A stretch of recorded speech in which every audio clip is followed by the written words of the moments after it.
السلام علیکم بہنوں اور بھائیوں، میں ہوں عامرہ قاضی اور آپ دیکھ رہے ہیں ہسٹری ود عامرہ۔ حضرت خالد بن ولید رضی اللہ تعالی عنہ ابتدائی عالم اسلام کے عظیم ترین سپہ سالار اور ابتدائی عرب تاریخ کے بہترین سپاہی تھے۔ قبول اسلام کے بعد حضرت خالد بن ولید رضی اللہ تعالی عنہ نے مدینہ ہی میں مستقل قیام اختیار کر لیا۔ حضرت محمد صلی اللہ علیہ وآلہ وسلم کے انتقال کے بعد انہوں نے ریاست مدینہ کے خلاف ہونے والی بغاوتوں کو کچلنے میں اپنا کردار ادا کیا۔ پھر ساسانی اور بازنطینی سلطنتوں کو شکست دے کر نہ صرف مدینہ کی چھوٹی سی ریاست کو ایک عالمی طاقت میں تبدیل کر دیا، بلکہ پہلے درجے کے عالمی فاتحین میں بھی اپنے آپ کو شامل کروا لیا۔ پچھلی ویڈیو میں ہم حضرت خالد بن ولید رضی اللہ تعالی عنہ اور ایران کے سردار ہرمز کے ساتھ ہوئے مارکے تک پہنچے تھے، جس میں ہرمز کو حضرت خالد بن ولید رضی اللہ تعالی عنہ کے ہاتھوں عبرتناک انجام سے دوچار ہونا پڑا۔ اس جنگ کے بعد حضرت خالد بن ولید رضی اللہ تعالی عنہ نے عراق میں 2 سال قیام کیا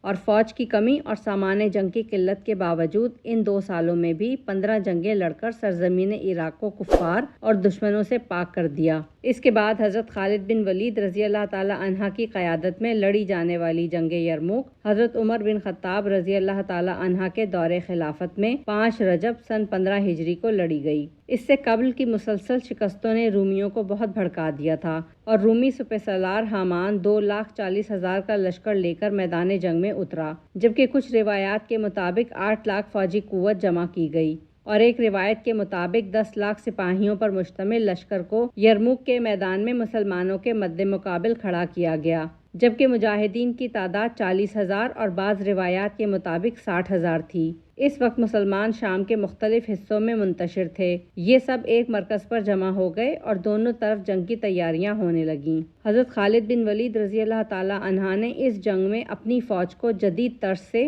36 مختلف حصوں میں تقسیم کر کے سب پر الگ الگ کمانڈر مقرر کیے اور جہاد پر نہایت ولولہ انگیز تقریر کی تاکہ مجاہدین میں جوش اور ولولہ پیدا ہو۔ یہاں ایک سپاہی بیچ میں بول پڑا کہ رومیوں کے مقابلے میں ہماری تعداد بہت کم ہے، جس پر حضرت خالد بن ولید رضی اللہ تعالی عنہ غضبناک ہو کر بولے، فتح اور شکست کا تعلق تعداد کی قلت و کثرت پر نہیں بلکہ اللہ کی رضا پر ہے۔ جبکہ دوسری جانب مسلمان مجاہدین کی اتنی کم تعداد دیکھ کر کفار سمجھے کہ یہ مجاہدین ڈر کر صلح کرنے آ رہے ہیں، جبکہ حضرت خالد بن ولید رضی اللہ تعالی عنہ نے ان کی غلط فہمی اپنے ساتھی مجاہدین کے ساتھ جیداری کے ساتھ کفار سے جنگ کر کے دور کر دی۔ جنگ یرموک میں یہ تمام مٹھی بھر مسلمان مجاہدین نہایت حوصلے اور ہمت کے ساتھ جم کر لڑے اور انہیں شاندار فتح نصیب ہوئی۔ تاریخ دانوں کے مطابق جنگ یرموک میں عیسائیوں کو بے انتہا جانی و مالی نقصان ہوا اور تقریباً 1,30,000 رومی سپاہی مارے گئے۔ حضرت خالد بن ولید رضی اللہ تعالی عنہ کی قیادت میں مسلمانوں نے اس قدر زیادہ جنگوں میں کامیابی حاصل کی کہ مسلمانوں میں یہ تاثر پیدا ہو گیا کہ ہماری یہ فتوحات صرف حضرت خالد بن ولید رضی اللہ تعالی عنہ ہی کی وجہ سے ممکن ہوئیں۔ اگر آپ رضی اللہ تعالی عنہ نہ ہوتے تو شاید ہم تمام جنگیں ہار جاتے۔ حضرت عمر رضی اللہ تعالی عنہ نے مسلمانوں میں اس تاثر کو زائل کرنے کے لیے کچھ عرصے کے لیے حضرت خالد بن ولید رضی اللہ تعالی عنہ کو کمانڈر کے عہدے سے معزول کر دیا اور ان کے رتبے کے مطابق اور ان کی فطری صلاحیتوں سے سپہ سالاری کے بجائے دوسرے شعبوں میں فائدہ اٹھانے کا سوچا اور انہیں ہران، آمد اور لرتا کا گورنر مقرر کر دیا۔ مگر 1 سال کے بعد وہ خود ہی استعفیٰ دے کر مدینہ چلے آئے اور وہیں 21 ہجری کو حضرت عمر بن خطاب رضی اللہ تعالی عنہ کے زمانے خلافت میں حضرت خالد بن ولید رضی اللہ تعالی عنہ کی وفات ہوئی۔ جب حضرت خالد بن ولید رضی اللہ تعالی عنہ کی وفات کا وقت قریب آیا تو آپ نے اپنا تمام جنگی ساز و سامان، اسلحہ، گھوڑا اور غلام بھی اللہ کی راہ میں صدقہ کر دیا۔ بعض مورخین آپ رضی اللہ تعالی عنہ کی وفات حمص میں بتاتے ہیں، مگر یہ درست نہیں، کیونکہ حضرت عمر رضی اللہ تعالی عنہ بھی حضرت خالد بن ولید رضی اللہ تعالی عنہ کے جنازے میں شریک تھے۔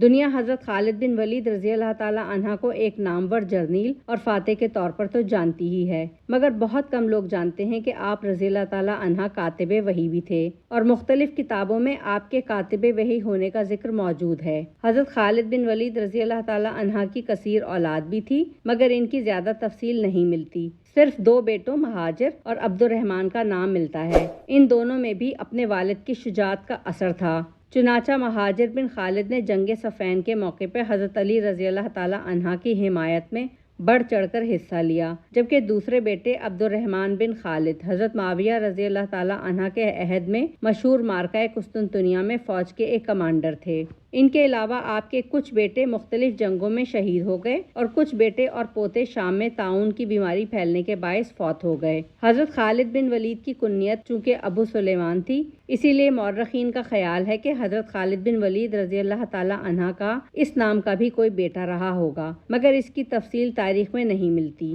حضرت خالد بن ولید رضی اللہ تعالی عنہ نے بحیثیت سپہ سالار بے شمار جنگوں میں حصہ لیا اور بازنطینی، رومی سلطنت، فارسی ساسانی سلطنت اور ان کی اعلیٰ افواج کے خلاف 100 سے زیادہ لڑائیوں میں ناقابل شکست رہے، مگر میدان جنگ میں شہادت کی شدید خواہش کے باوجود انہیں شہادت نصیب نہ ہوئی۔ علماء کرام کے مطابق اس کی وجہ حضرت خالد بن ولید رضی اللہ تعالی عنہ کو حضرت محمد صلی اللہ علیہ وآلہ وسلم کی جانب سے ملنے والا لقب تھا، کیونکہ سیف اللہ کے معنی ہیں اللہ کی تلوار، اور کسی کی مجال تھی کہ جو اللہ تعالیٰ کی تلوار کو شکست دے سکے۔ حضرت خالد بن ولید رضی اللہ تعالی عنہ نے تمام زندگی بطور سپاہی کے گزاری اور ان کے ہاتھوں میں ہمیشہ تلواروں کا دستہ رہا۔ آپ کے پاس جنگی ساز و سامان بہت زیادہ تھا، جو اسلام لانے کے بعد تمام کا تمام راہ خدا ہی میں وقف ہو گیا، اور وہ تمام عمر اللہ کی راہ میں جہاد فرماتے رہے۔ تو یہ تھی حضرت خالد بن ولید رضی اللہ تعالی عنہ کی مکمل داستان۔ کیسی لگی؟ اپنی قیمتی رائے کا اظہار نیچے دیے کامنٹ باکس میں ضرور کریں،